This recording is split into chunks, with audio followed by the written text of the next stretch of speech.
deixar claro que não é uma crítica ao reducionismo, tá? Sim. O reducionismo foi muito importante. Trouxe muitos avanços.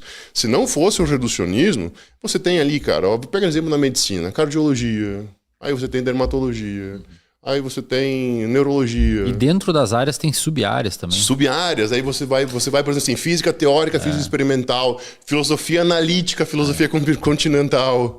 Então, todas as áreas, elas vão cada vez mais cavocando, porque como a gente não consegue encontrar todas as respostas, a gente quer ir cada vez mais fundo para tentar entender como funciona esse sistema. E o reducionismo, ele cativa de fato. Schrödinger, o Erwin Schrödinger, num livro dele, chamado What is Life, ele faz ele tem um pensamento muito interessante. Ele diz assim, coelhos e rochas são formados por átomos. Mas por que eles são diferentes? Porque o comportamento da vida é coletivo. É como você ouvir uma sinfonia de Beethoven, ouvindo uma nota por vez, de um instrumento por vez. A vida acontece não nessa decompondo. É muito diferente quando você coloca todas essas partes desse sistema juntos. Eles têm um comportamento totalmente diferente. Na abordagem metodológica que a gente tem na ciência, como, por exemplo, a nomotética ideográfica, nós conseguimos ver como a variabilidade é tratada como uma coisa ruim para o reducionismo. Por exemplo, nomotética, né? Nomos mais teses, tese de lei, etimologicamente falando. Então você tem uma abordagem geral. Você vai pegar, por exemplo, a média de vida das pessoas. Você pega uma pessoa de 70, outra pessoa de 20. A diferença que tem ali, você quer saber da média. A diferença real entre essas duas, você não está interessado.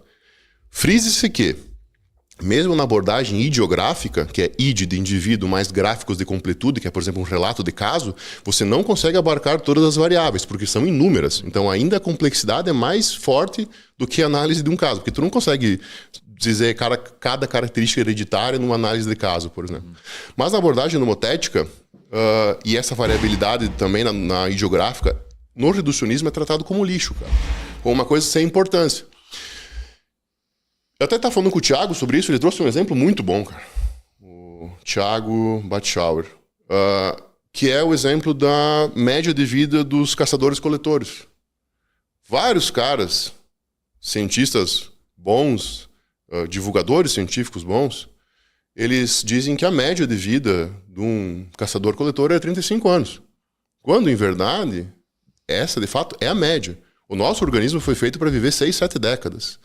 Mas devido ao excesso de mortalidade neonatal e infantil, você tem uma discrepância enorme. E esse ruído, quando você faz a média, ele é simplesmente colocado como lixo, cara.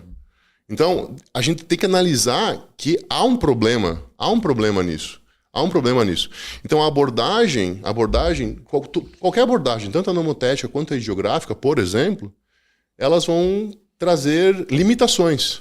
Porque a gente está ancorado nesse reducionismo que foi o motor da ciência. E não tem nenhum problema nisso. Porque isso pode ser muito bom. Quando, por exemplo, o exemplo clássico de como isso pode ser bom é a PBE. Porque a PBE consegue constranger a subjetividade de quem está atuando. Porque imagina um sistema completamente caótico simplesmente atuando sem saber o que fazer, etc.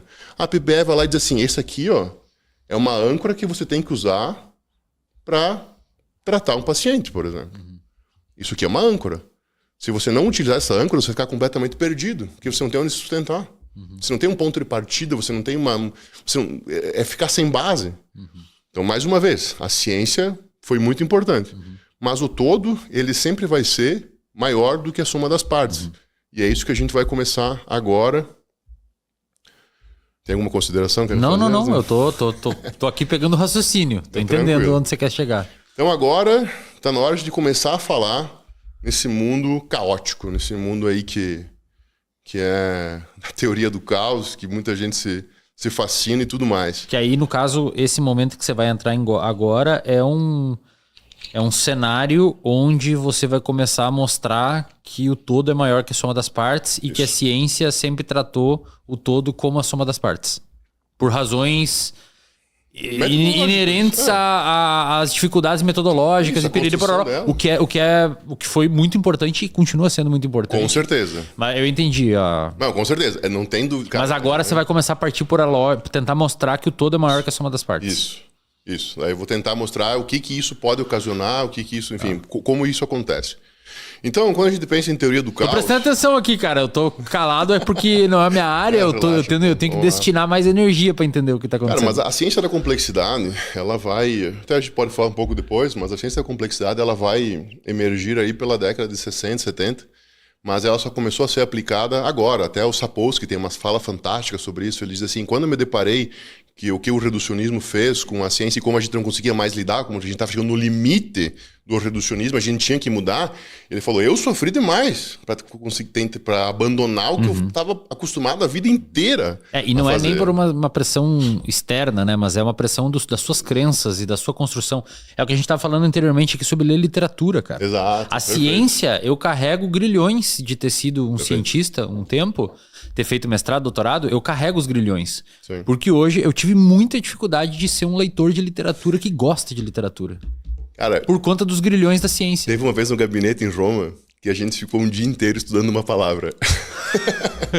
Essa vez foi muito engraçado. O gabinete inteiro, e nós pedindo para o orientador o dialeto, a época que estava sendo falada, os radicais, etc. Um dia inteiro estudando uma palavra. Mas enfim. Desculpa aí. Não, imagina, pô, tá excelente.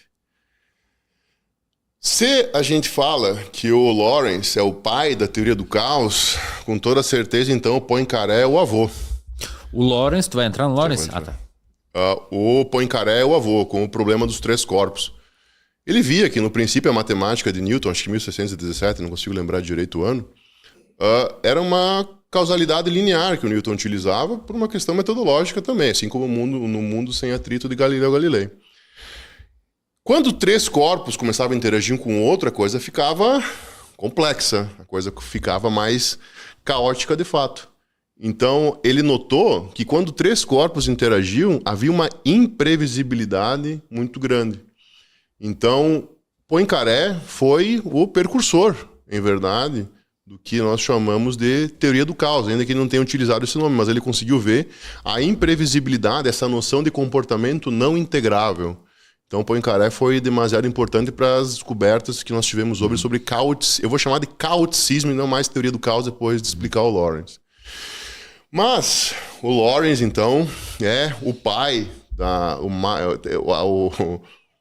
o marco da teoria do caos é o Lawrence, que reduziu 0.506.127 para 0.506 e percebeu que a diferença era grotesca, não tinha nada a ver. O Lawrence era acho que estava estudando clima, né? Clima. E aí eles tinham um supercomputador que fazia uns modelos matemáticos e ele colocou o mesmo número, só que com menos casas decimais. Isso. E aí depois de um tempo ele foi perceber que aquela pequena mudança no início gerou uma mudança gigantesca lá na frente. Perfeito. E daí que veio a ideia do efeito borboleta? O efeito borboleta é depois, quando ele começou com os atratores, mas já vou entrar aí. Então, ele publicou em 1963 o Deterministic Non-Periodic Flow, que é o famoso, enfim, o bater de asas de uma borboleta pode criar um tsunami, enfim, né? Eu acho que é o artigo com mais citações que eu já vi. Cara, acho que é mais de 20 mil, né?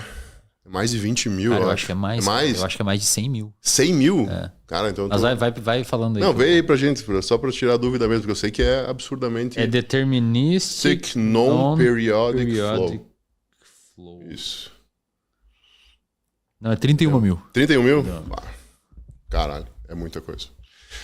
Então, esse primeiro... Por que a figura... Ele usou a analogia do bater de asas da borboleta de fato, mas a figura da borboleta vem depois de uma coisa que a gente chama de atrator de Lawrence. Porque ele percebeu que depois que ele colocava um padrão numérico em determinado... Enfim, para algum determinado fim, as coisas ficavam oscilando ao redor do padrão. Então, ele botava um número, a coisa sempre oscilava. Curiosamente, nunca era o mesmo número, nunca caía na mesma linha. Mas sempre tinha alguma coisa que atraía, sempre tinha um atrator.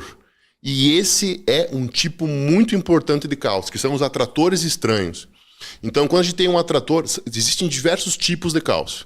Um deles é o caos determinístico, que é o clássico, que o caos é determinado por leis ordenadas, não existe nada de aleatório, são leis, é determinístico. O caos é uma coisa determinística. Então, a nossa incapacidade cognitiva ou de análise, a nossa incapacidade que torna o sistema imprevisível, e não a ausência de leis. Perfeito. É isso que tem que deixar claro. Então, não é a ausência de leis que torna ele... Mas essa é a visão que você concorda? Sim. Ah, tá. Não, concordo. O caos segue leis ordenadas. A gente não tem tecnologia para detectar elas. E talvez capacidade cognitiva. Nós vamos chegar lá, mas é isso aí mesmo. Falta tecnologia com toda certeza. E talvez nos falte capacidade cognitiva, que é um argumento do Rovelli, que é fantástico. A gente pode falar sobre ele também. Então, você tem um atrator estranho, que é quando uma coisa é constrangida.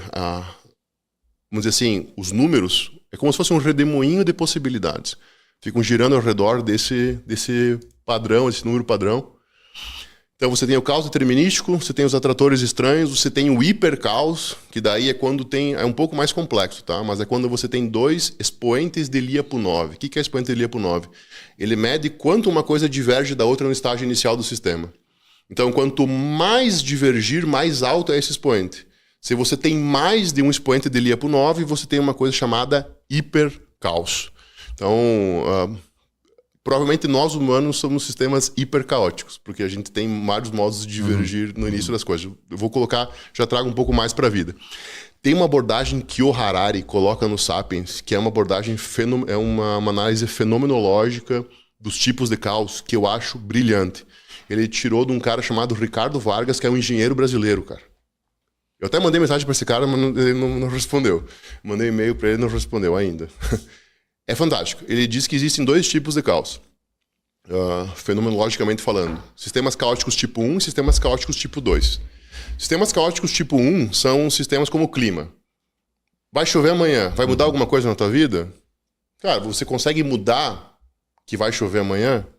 Cara, beleza, vai chover, mas o que eu vou fazer? Talvez eu não saia de casa, mas é o máximo que vai acontecer. Não vai mudar o fato de chover ou não amanhã.